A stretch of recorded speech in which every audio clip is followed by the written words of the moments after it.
ನಿಮ್ಮ ಅಭ್ಯರ್ಥಿ ನಿಮ್ಮೆಲ್ಲರ ಆಶೀರ್ವಾದವನ್ನು ಪಡೆದು ಮನಸ್ಸಿಗೆ ನೋವು ಇರ್ತದೆ, ಇಲ್ಲ ಅಂತ ಹೇಳಲ್ಲ. ಆದರೂ ಕೂಡ ಗೀತಾ ಶಿವರಾಜ್ಕುಮಾರ್ ಅವರ ಹೆಸರಲ್ಲಿ ಕಾಂಗ್ರೆಸ್ ಪಕ್ಷದ ವತಿಯಿಂದ ಒಂದು ದಾಖಲೆಯ 5,35,000 ಮತವನ್ನು ಕೊಡಿಸಿರ್ತಕ್ಕಂಥ ಎಲ್ಲ ನನ್ನ ಪಕ್ಷದ ಹಿರಿಯರೇ, ಅಕ್ಕ ಗೀತಕ್ಕವರೇ, ಪತ್ರಿಕಾ ಮಾಧ್ಯಮದವರೇ, ಮನಸ್ಸಿಗೆ ನೋವು ಆಗ್ತದೆ ಮಾತಾಡಬೇಕಾದ್ರೆ, ಕಷ್ಟ ನನಗೂ ಕೂಡ. ತಡ್ಕೊಂಡು ಹೆಜ್ಜೆ ಹಾಕಬೇಕು ಅಂಥೇಳಿ ತೀರ್ಮಾನವನ್ನು ನಾವೆಲ್ಲರೂ ಕೂಡ ಮುಖಂಡರು ಮಾಡಿದ್ವಿ. ಅದನ್ನು ರಾಷ್ಟ್ರೀಯ ಅಧ್ಯಕ್ಷರಿಂದ ಹಿಡಿದು ಎಲ್ಲರೂ ಕೂಡ ಕೆಲವು ವಿಚಾರಗಳನ್ನು ಹೇಳಿದ್ದಾರೆ. ನಾನು ಹೆಚ್ಚು ಸಮಯ ತಗೊಳ್ಳೋದಿಲ್ಲ, ಆದರೆ ಕೆಲವು ವಿಚಾರಗಳನ್ನು ನಿಮ್ಮಲ್ಲಿ ಹಂಚಿಕೊಳ್ಬೇಕಾಗ್ತದೆ, ಅದು ನನ್ನ ಕರ್ತವ್ಯ. ನಾನು ಚುನಾವಣೆಯಲ್ಲಿ ನಿಂತಿದ್ದೀನಿ. ನಿಮ್ಮೆಲ್ಲರ ಆಶೀರ್ವಾದವನ್ನು ಮುಂಚೆನೂ ಕೂಡ ಕಾಂಗ್ರೆಸ್ ಪಕ್ಷದಲ್ಲಿರಲಿಲ್ಲ, JDS ಪಕ್ಷದ ಅಭ್ಯರ್ಥಿಯಾಗಿ ನಿಂತು 2 ಸತಿ ನಾನು ನಿಂತಿದ್ದೆ. 2 ಸತಿನೂ ನಾನು ಸೋಲನ್ನು ಅನುಭವಿಸ್ಬೇಕಾಯ್ತು. ತೀರ್ಮಾನ ಯಾಕೆ ಮಾಡ್ತೀವಿ ನಾವು? ಚಟ ಇಲ್ಲ ನಮಗೆ, ನಿಲ್ಲಬೇಕು ಅದೊಂದೇ ಅಲ್ಲ. ಯಾಕೆಂದರೆ ನಿಮ್ಮೆಲ್ಲರ ಆಶೀರ್ವಾದದಿಂದ ನಾವೆಲ್ಲ ಬಂಗಾರಪ್ಪವ್ರ ಮಕ್ಕಳು, ಮುಖ್ಯಮಂತ್ರಿಗಳ ಮಕ್ಕಳು 90-91ರಲ್ಲೇ ನಿಮ್ಮೆಲ್ಲರ ಆಶೀರ್ವಾದದಿಂದ ಆಗಿಬಿಟ್ಟಿದ್ದೀವಿ. ಆದರೆ ಒಂದು ಪಕ್ಷದ ಒಂದು ವ್ಯವಸ್ಥೆಯಲ್ಲಿ ಪಕ್ಷ ಒಂದು ಆದೇಶವನ್ನು ಮಾಡಿದಾಗ, ಯಾಕೆಂದರೆ ಗೀತಕ್ಕವ್ರ ವಿಚಾರನ ನಾನು ಮುಂಚೆನೂ ಕೂಡ ನಾನು ನಿಮಗೆಲ್ಲ ಹೇಳಿದ್ದೆ. ಗೆಲ್ತಾಳೆ ಅಂತ ವಿಶ್ವಾಸ ನಮಗಿತ್ತು, ಇಲ್ಲ ಅಂತ ಹೇಳಲ್ಲ. ಗೆದ್ದ ಮೇಲೆ ನಾನು ಮೀಡಿಯೇಟರ್ ಆಗಲ್ಲ ಅಂತ ಹೇಳಿದ್ದೆ. ನಾನು ಈಗಲೂ ಕೂಡ ನಾನು ಮೀಡಿಯೇಟರ್ ಆಗೋದಿಲ್ಲ. ಯಾಕೆಂದರೆ ಗೀತಾ ಶಿವರಾಜ್ಕುಮಾರ್ ನಿಮ್ಮ ಜೊತೆಗೇನೆ ಇನ್ನು ಮುಂದೆ ಇರ್ತಾರೆ ಅಂತ ಹೇಳಿ ಮಾತನ್ನು ನಾನು ಕೊಡ್ಲಿಕ್ಕೆ ಇಷ್ಟಪಡ್ತೀನಿ. ಅದರಿಂದ ಸ್ವಲ್ಪ ಆಗಿದೆ. ಚುನಾವಣೆ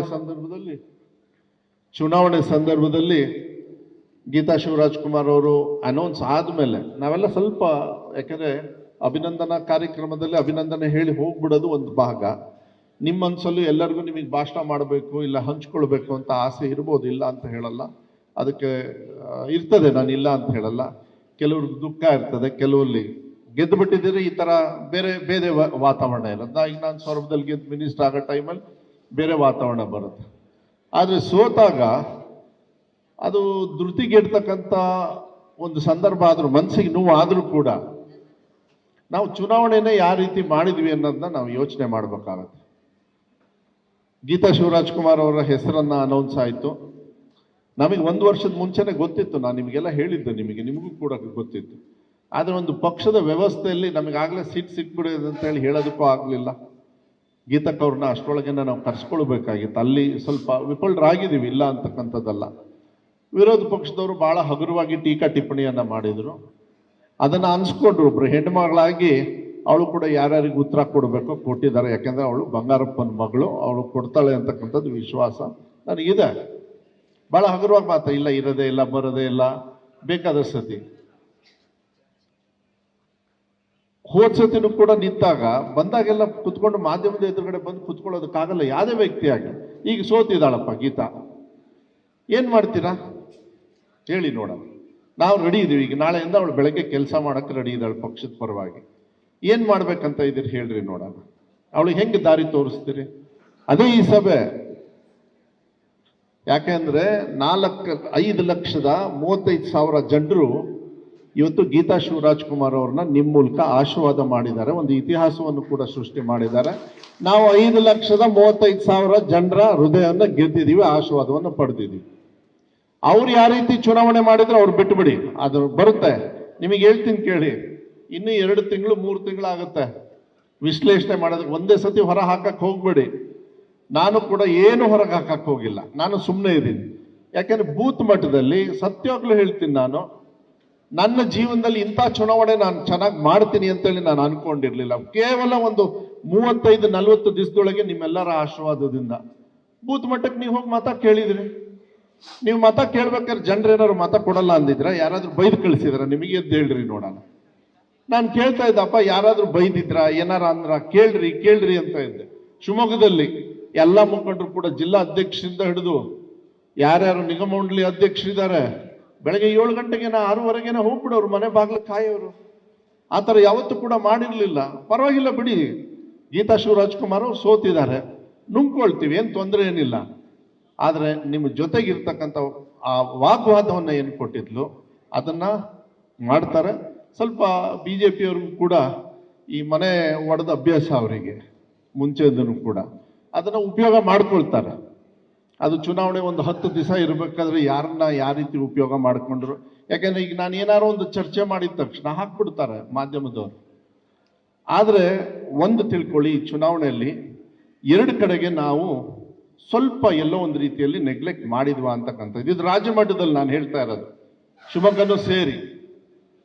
ಏನಾಯಿತು, ಬಿ ಜೆ ಪಿಯವರು ನಾರ್ತ್ ಇಂಡಿಯಾ ಸೋಲ್ತೀವಿ ಅಂತ ಹೇಳಿ ಅವ್ರಿಗೆ ವಿಶ್ವಾಸ ಆಯಿತು, ಅವ್ರಿಗೆ ನಂಬಿಕೆ ಇರಲಿಲ್ಲ ನಾವು ಗೆಲ್ತೀವಿ ಅಂತ. ನೋಡಿ ಇವತ್ತು ಚುನಾವಣೆ ರಿಸಲ್ಟ್ ಬಂದ ಮೇಲೆ ಯಾವ ರೀತಿ ಅವ್ರು ಚುನಾವಣೆ ಈ ಪ್ರೊಪಗಂಡ ಅಂತ ಹೇಳಿ ಮಾಡ್ತಾರೆ.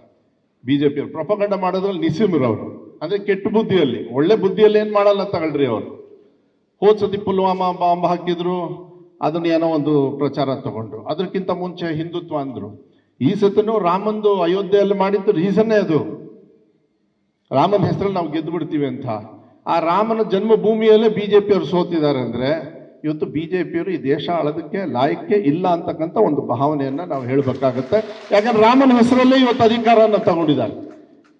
ನಾವು ಯಾವುದೇ ಜಾತಿ ಧರ್ಮ ದೇವರ ಹೆಸರಲ್ಲಿ ತಗೊಂಡಿಲ್ಲ. ಈ ದೇಶದ ಪ್ರಜೆಗಳ ಆಶೀರ್ವಾದದಿಂದ ನಾವು ತಗೊಳ್ತೀವಿ ಯಾವತ್ತೂ ಕೂಡ. ಸಂವಿಧಾನದಲ್ಲಿ ನಾವು ದೇವರ ಮೇಲೆ ಪ್ರಮಾಣ ಮಾಡಬೇಕಾದ್ರೆ ಯಾವ ದೇವರ ಮೇಲೆ ಅಂತ ಹೇಳಿ ನಾವು ಯಾವತ್ತೂ ಕೂಡ ಕೇಳೋದಿಲ್ಲ. ದೇವರು ಅಂದ್ರೆ ನಮಗೆ ಯಾರು? ನೀವೇ, ಮತದಾರರೇ ದೇವರು. ಪ್ರಜೆಗಳು ಒಂದು ತೀರ್ಮಾನ ಕೊಟ್ಟ ಮೇಲೆ ನಾವು ಏನು ಮಾಡೋದಕ್ಕಾಗೋದಿಲ್ಲ. ಸೊ ಚುನಾವಣೆ ಪೂರ್ವಕವಾಗಿ ನರೇಂದ್ರ ಮೋದಿಯವರು ಇಲ್ಲಿ ಬಂದರು, 400 ಬಾರ್ ಅಂದ್ಬಿಟ್ರು. ಮಾಧ್ಯಮದವರು ಹಾಕಿ ಹೊಡೆದ್ರು. ಫಸ್ಟ್ ಸೆಕೆಂಡ್ ಥರ್ಡ್ ಫೇಸ್ ನೀವು ನೋಡಿ ಸೂಕ್ಷ್ಮವಾಗಿ. ಕೇರಳದಲ್ಲಿ ಇರಲಿಲ್ಲ ಬಿಜೆಪಿ, ನೀರು ಕೊಡಪ್ಪ ಸ್ವಲ್ಪ, ಕೇರಳದಲ್ಲಿ ಇರಲಿಲ್ಲ. ಕೇರಳದಲ್ಲಿ ಏನೋ ಗೆದ್ರು. ತಮಿಳ್ನಾಡಲ್ಲಿ ಏನೂ ಇರಲಿಲ್ಲ, ಸ್ವಲ್ಪ 1-2% ಏನೋ ಜಾಸ್ತಿ ಮಾಡ್ಕೊಂಡಿದ್ದಾರೆ ಬಿ ಜೆ ಪಿಯವರು. ಕರ್ನಾಟಕದಲ್ಲಿ ನಾವು ಸೋತರು ಕೂಡ ನಾವು ಮತವನ್ನು ತಗೊಂಡಿರ್ತಕ್ಕಂಥ ಕೆಲವು ಪ್ರಮಾಣ ಒಂದು ಹಂತಕ್ಕೆ ಚೆನ್ನಾಗಿದೆ. ಜೆ ಡಿ ಎಸ್ ಅವರು ಸೇರಿಕೊಂಡ್ರು. ನಾವು ಜೆ ಡಿ ಎಸ್ ಕಾಂಗ್ರೆಸ್ ಇದ್ದಾಗ ನನಗೆ ಅದು ಒಗ್ಗೂಡ್ಲಿಲ್ಲ. ನೀವೆಲ್ಲ ಚುನಾವಣೆ ಮಾಡಿದ್ರಿ, ನನ್ನ ಪರವಾಗಿ ನೀವೇ ಮಾಡಿದ್ದು. ಅವಾಗ ಆಗಲಿಲ್ಲ, ನಮಗೆ ಸಕ್ಸಸ್ ಸಿಗಲಿಲ್ಲ. ಅವಾಗಲೂ ಕೂಡ ಅಧಿಕಾರ ಇತ್ತು. ಆದರೆ ಈ ಸತಿ ಜನರು ತೀರ್ಮಾನ ಮಾಡಿದ್ರು, ಜೆ ಡಿ ಎಸ್ ಮತ್ತು ಕಾಂಗ್ರೆಸ್ ಅವರು ಒಟ್ಟಿಗೆ, ಜೆ ಡಿ ಎಸ್ ಅವರು ಮತ್ತು ಬಿ ಜೆ ಪಿಯವರು ಒಟ್ಟಿಗೆ ಕೆಲಸವನ್ನು ಮಾಡಿ ಅವ್ರು ಕೆಲವು ಗೆದ್ಕೊಂಡಿದ್ದಾರೆ, ಕೆಲವು ಕಡೆ ಸೋತು ಹೋಗಿದ್ದಾರೆ. ಆದರೆ ಫಸ್ಟ್ ಸೆಕೆಂಡ್ ಥರ್ಡ್ ಚುನಾವಣೆ ಎಲ್ಲೆಲ್ಲಾಯಿತು, ನೀವು ಆಂಧ್ರ ಪ್ರದೇಶ ತಗೊಳ್ಳಿ, ತೆಲಂಗಾಣ ತಗೊಳ್ಳಿ, ನೀವೆಲ್ಲ ವಿಶ್ಲೇಷಣೆ ಮಾಡಿದಾಗ ಈ 400 ಬಾರ್ ಜನರಿಗೆ ಅದನ್ನ ಹೇಳಿ ಮಾಧ್ಯಮದಲ್ಲಿ ಅದನ್ನ ಕೇಳಿಸಿ ಜನರಿಗೆ ಎಲ್ಲೋ ಒಂದು ವಾತಾವರಣ ಬಂದಿರ್ಬೋದು. ನಾನಂತೂ ಹಿಂದುತ್ವ ಅಂತೂ ನೋಡಲಿಲ್ಲ, ಅದು ಎಲ್ಲಿ ಇತ್ತೋ ಏನೋ ಗೊತ್ತಿಲ್ಲ. ಆದರೆ ಎಲ್ಲೋ ರೀತಿಯಲ್ಲಿ ಮತದಾರರು ಮತ ಹಾಕಬೇಕಾದ್ರೆ ಎಲ್ಲೋ ಒಂದು ರೀತಿಯಲ್ಲಿ ಇಲ್ಲಪ್ಪ, ಏನಾದರೂ ನರೇಂದ್ರ ಮೋದಿ ಪ್ರೈಮ್ ಮಿನಿಸ್ಟರ್ ಆಗ್ಬಿಡ್ತಾರ ಅಂತಕ್ಕಂಥದ್ದು ಹಗುರವಾಗಿ ಅದನ್ನು ತಗೊಂಡಿದ್ದಾರೆ ಅಂತೇಳಿ. ಯಾರು ಈ ಮನೆಯಲ್ಲಿ ಇವತ್ತು ಬೆಳಕಾಗಿದೆ, ಕಾಂಗ್ರೆಸ್ ಪಕ್ಷದ ಗ್ಯಾರಂಟಿಯಿಂದ ಅವರ ಆರ್ಥಿಕವಾಗಿ ಇವತ್ತು ಹೊಟ್ಟೆ ತುಂಬ್ತಾ ಇದೆ, ಅವರೇ ಇಂಥ ತೀರ್ಮಾನ ತಗೊಂಡ್ರೆ ನಾವು ಇನ್ನೇನು ಮಾಡೋಕ್ಕಾಗ್ತದೆ ಹೇಳಿ? ಇದಕ್ಕಿಂತ ಏನಾದ್ರು ಮಾಡ್ಬೋದಾ? ನಿಮ್ದು ಅಲ್ಲ ತಪ್ಪು. ನಾನು ಇಷ್ಟೇ ಹೇಳೋದು, 5,35,000 ಮತವನ್ನು ಗೀತಕ್ಕವರಿಗೆ ಕೊಡಿಸಿ ನೀವು ಗೆಲ್ಲಿಸಿದ್ದೀರಿ ಅಂತಕ್ಕಂಥದ್ದು ಮನೋಭಾವನೆಯನ್ನು ನಾನು ಇಟ್ಕೊಳ್ತೀನಿ. ಆದರೆ ಸೋಲಿನ ಹೊಣೆಯನ್ನು ಅನಿವಾರ್ಯವಾಗಿ ಅರ್ಥಪೂರ್ಣವಾಗಿ ನಾನೇ ತಗೊಳ್ಬೇಕಾಗತ್ತೆ. ಯಾಕೆಂದರೆ ನನ್ನನ್ನು ನಂಬಿದ್ರಿ ನೀವೆಲ್ಲರೂ ಕೂಡ. ಮನೆಗೂ ಕೂಡ ಮಧು ಬಂಗಾರಪ್ಪ ವಾರ್ ರೂಮಿಂದ ಏನು ಮಾಹಿತಿ ಕೊಟ್ಟ, ಇಲ್ಲ ಗೀತಕ್ಕವ್ರನ್ನಂತೂ ಮನೆ ಮಗಳ ಥರ ನೀವು ನೋಡ್ಕೊಂಡಿದ್ದೀರ. ಅದನ್ನು ಯಾವತ್ತೂ ಕೂಡ ನಾವು ಮರೆಯೋದಕ್ಕಾಗೋದಿಲ್ಲ. ಅದನ್ನು ಮಾತ್ರ ನಾನು ಹೇಳ್ತೀನಿ, ಅದ್ರ ಹೃದಯದ ಗೆದ್ದಿದ್ದೀವಿ ಅಂತಕ್ಕಂಥ ತೃಪ್ತಿ ಇದೆ. ಚುನಾವಣೆಗೆ ಮಾತ್ರ ಸೀಮಿತವಾಗಿ ಸೋತಿರ್ತೇವೆ ಹೊತ್ತು ಜನರ ಪ್ರೀತಿ ವಿಶ್ವಾಸವನ್ನು ಗೆಲ್ಲೋದ್ರಲ್ಲಿ ಗೀತಾ ಶಿವರಾಜ್ಕುಮಾರ್ ಅವರು ಗೆದ್ದಿದ್ದಾರೆ. ತುಂಬ ಜನರು ಹಗುರವಾಗಿ ಮಾತಾಡಿದ್ದಾರೆ, ಅವ್ರಿಗೆ ವಾಪಸ್ ಕೊಡ್ತಕ್ಕಂಥ ಸಮಯ ಬರ್ತದೆ. ಅದು ನಿಮ್ಮ ಕೈಯಲ್ಲೇ ಕೊಡಿಸ್ತೀವಿ, ಅದನ್ನು ಕೊಡಬೇಕಾಗ್ತದೆ. ಅದು ಯಾಕೆಂದರೆ ಹಿಂಗೆ ಬಿಡೋದಕ್ಕಾಗಲ್ಲ. ಸಮಾಜದಲ್ಲಿ ಇಂಥ ಕೆಟ್ಟ ಹುಳುಗಳನ್ನು ಬಿ ಜೆ ಪಿಯವರು ಉಪಯೋಗ ಮಾಡಿಕೊಂಡು ಯಾವ ವ್ಯವಸ್ಥೆ ಅಲ್ಲ. ಅದಕ್ಕೆ ನಾನು ಏನೇ ಈ ವೇದಿಕೆ ಮೂಲಕ ಮಾತಾಡಿದ್ರೂ ನಾನು ಸೂಕ್ಷ್ಮತೆ ಕಾಪಾಡಬೇಕಾಗ್ತದೆ. ಯಾಕೆಂದರೆ ಮಾಧ್ಯಮದವರು ಹಾಗೆ ಆಗ್ಬಿಟ್ಟಿದ್ದಾರೆ. ಇವತ್ತು ನಾವು ಯಾಕೆ ಮತ ಹೋಗಿ ಕೇಳಿದ್ವಿ, ಗ್ಯಾರಂಟಿ ವರ್ಕೌಟ್ ಅಲ್ಲ, ಅದ್ರ ಬಗ್ಗೆ ಬಿಟ್ಟು ಬಿಡ್ತಾರೆ, ಮನೆಯದು ಹತ್ತಿಸ್ಬಿಡ್ತಾರೆ. ಸಮಾಜದಲ್ಲಿ ಏನಾಗ್ತದೆ, ಇದು ಸ್ವಾಭಾವಿಕವಾಗಿ ದೊಡ್ಡ ಮಂಥನ ಅಂತಕ್ಕಂಥದ್ದು ಬರ್ತದೆ. ಅದನ್ನು ಅವರು ಕೂಡ ಜವಾಬ್ದಾರಿ ತಗೊಳ್ಬೇಕು. ಯಾಕೆ ನೀವು ಕೂಡ ಎಕ್ಸಿಟ್ ಪೋಲಲ್ಲಿ ಸೋತಿದ್ದೀರಿ. ಈ ದೇಶವನ್ನ ಅರ್ಥಪೂರ್ಣವಾಗಿ ಅಳೆಯೋದ್ರಲ್ಲಿ ನೀವು ಕೂಡ ಸೋತಿದ್ದೀರಿ. ಅದನ್ನು ನೀವು ಮರಿಬೇಡಿ. ಫಸ್ಟ್ ಜನರು ನಿಮ್ಮನ್ನು ನಂಬ್ತಾರೆ. ಸರಿ ಹಾದಿಗೆ ತಗೊಂಡು ಹೋಗ್ತಕ್ಕಂಥ ಜವಾಬ್ದಾರಿ ಮಾಧ್ಯಮದದ್ದು ಕೂಡ ಇರ್ತದೆ. ನೀವು ತಪ್ಪು ಮಾಡಿದಿರಿ ಅಂತ ಹೇಳಿಲ್ಲ, ತಪ್ಪಾಗಿರ್ಬೋದು ಅಂತ ಹೇಳಿ ನಾನು ಇವತ್ತು ಧೈರ್ಯವಾಗಿ ನಾನು ಹೇಳಲಿಕ್ಕೆ ಇಷ್ಟಪಡ್ತೀನಿ. ಎಲ್ಲರೂ ಅಂತಕ್ಕಂಥದ್ದನ್ನು ಹೇಳೋದಿಲ್ಲ. ನಮ್ಮ ದೊಡ್ಡ ದೊಡ್ಡ ನಾಯಕರು ಓಪನ್ ಆಗಿ ಹೇಳಿದ್ರು, ಅದು ಬೇರೆ ಪ್ರಶ್ನೆ.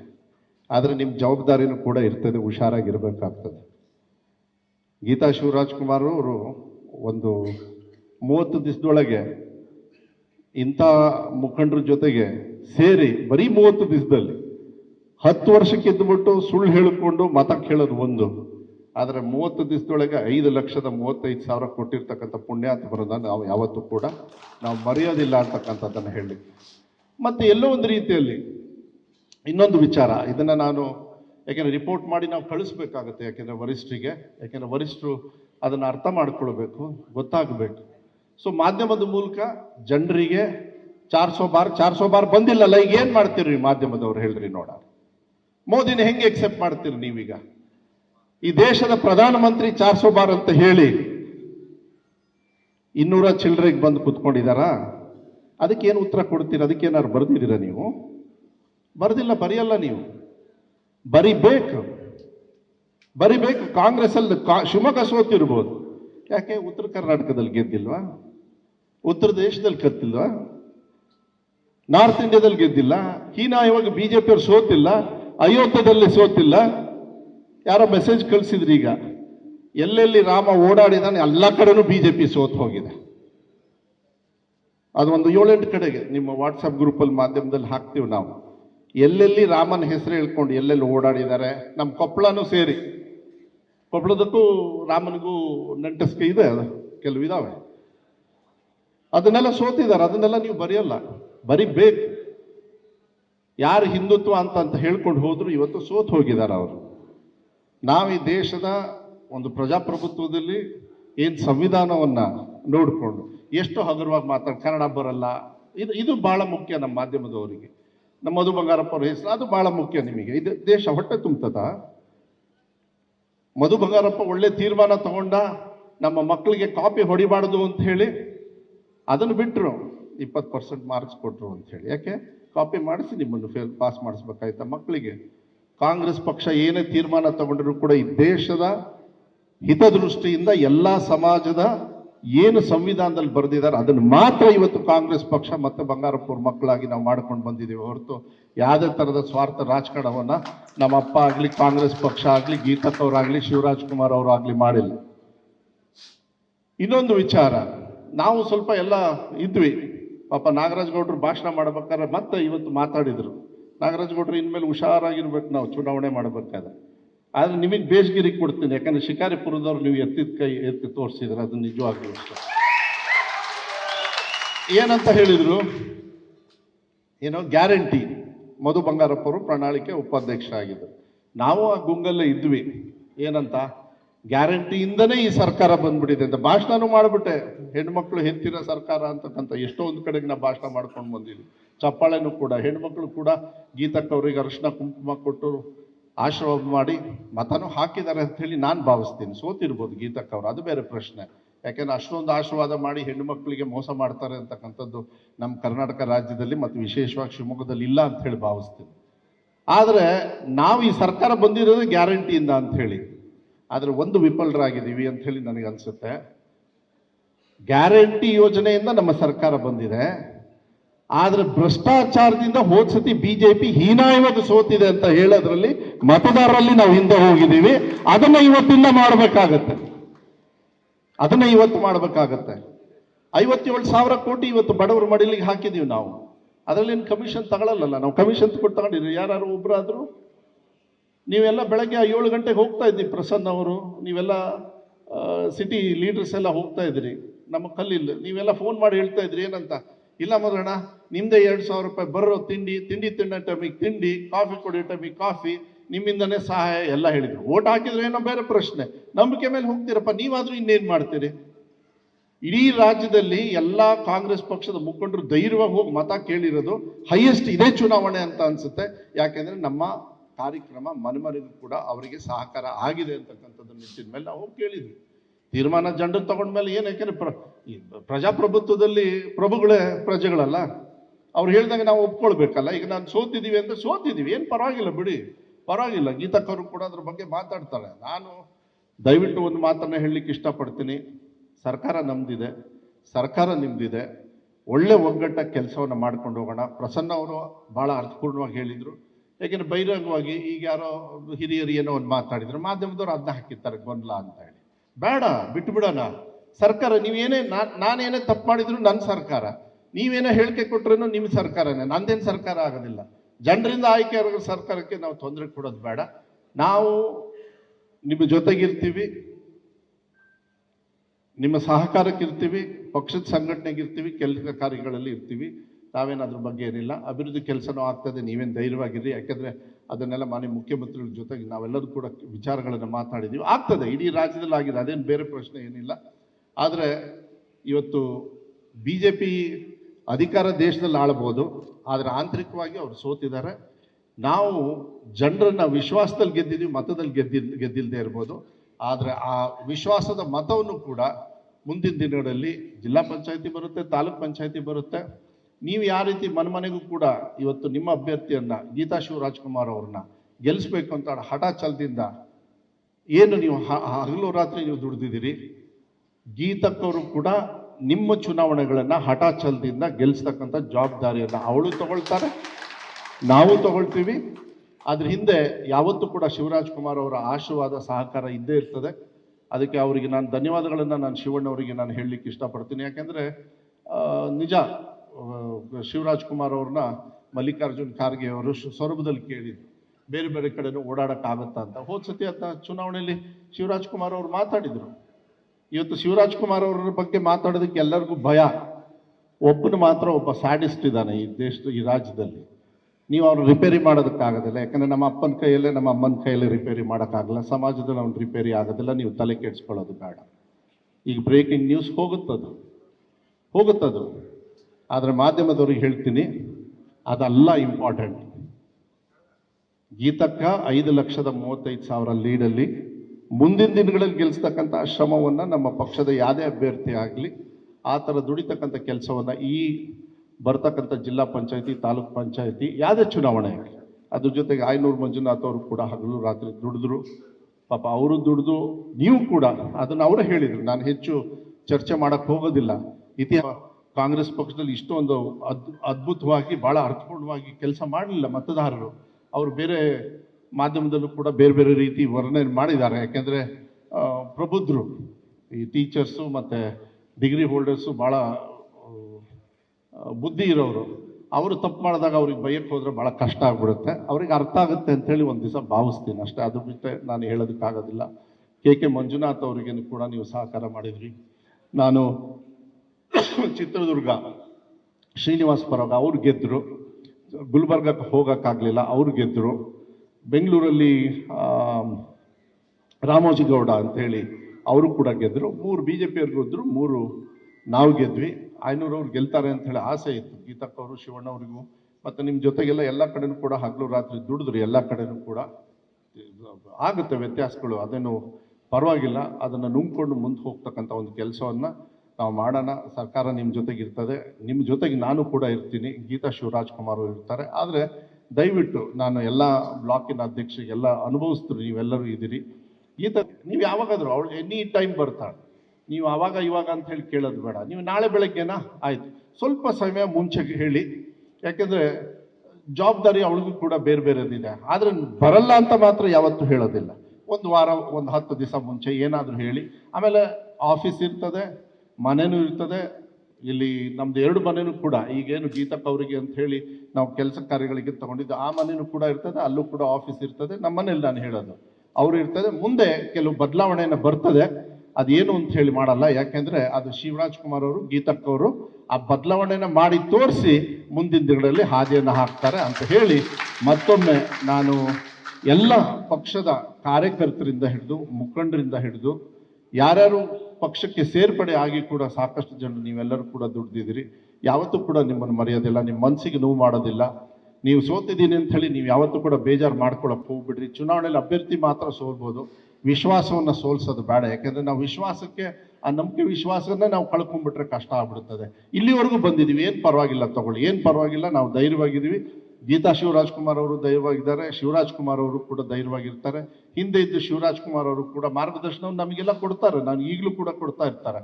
ಅದನ್ನು ಮಾಡ್ತೀನಿ, ಅದನ್ನ ಇಲ್ಲ ಅಂತಕ್ಕಂಥದ್ದು ಹೇಳಿ ನಮ್ಮ ಬಲ್ಕೀಶ್ ಬಾನವರು, ಶ್ರೀಮತಿ ಬಲ್ಕೀಶ್ ಬಾನವರಿಗೆ ವಿಧಾನಸಭೆಯ ಪರಿಷತ್ತಿಗೆ ಆಯ್ಕೆ ಅದಕ್ಕೆ ನಿಮಗೆ ಈ ಸಂದರ್ಭದಲ್ಲಿ ಶುಭವನ್ನು ಈ ಸಂದರ್ಭದಲ್ಲಿ ಕೋರ್ತಾ, ನೀವು ಕೂಡ ಮುಂದಿನ ದಿನಗಳಲ್ಲಿ ಈ ಕಡೆ ಭಾಗದಲ್ಲಿ ಕೆಲವು ಜವಾಬ್ದಾರಿ ತಗೊಳ್ಬೇಕಾಗತ್ತೆ. ಯಾಕೆಂದರೆ ಎಲ್ಲೋ ಒಂದು ರೀತಿಯಲ್ಲಿ ಇತ್ತು, ಇಲ್ಲ ನಮ್ಮಂಥವ್ರಿಗೆ ಕೊಟ್ಟಿಲ್ಲ ಅದು ಇದು ಅಂತೇಳಿ. ಇನ್ನು ಕೆಲವು ವಿಚಾರಗಳನ್ನು ನಾವು ತಗೊಂಡು ಹೋಗ್ಬೇಕು, ಹೋರಾಟ ಮಾಡಬೇಕಾಗ್ತದೆ, ಏನು ತೊಂದರೆ ಏನಿಲ್ಲ, ನಾವಿರ್ತೀವಿ. ಮಾರ್ಗದರ್ಶನವನ್ನು ಯಾವತ್ತೂ ಕೂಡ ಹೃದಯದಿಂದ ನಿಮಗೆ ಸಾಷ್ಟಾಂಗ ನಮಸ್ಕಾರ ಮಾಡಿ ನಿಮಗೆ ಧನ್ಯವಾದಗಳನ್ನು ಈ ಸಂದರ್ಭದಲ್ಲಿ ಹೇಳಿ, ಗೀತಕ್ಕನ್ನು ಇವತ್ತು ಕೂಡ ಮತ್ತೆ ನಾನು ಹೇಳಲಿಕ್ಕೆ ಇಷ್ಟಪಡ್ತೀನಿ, ಗೀತಾ ಶಿವರಾಜ್ ಕುಮಾರ್ ಅವ್ರನ್ನ ಮತ್ತೆ ನಿಮ್ಮಡಿಲಿಗೆ ಹಾಕಿದ್ದೀವಿ.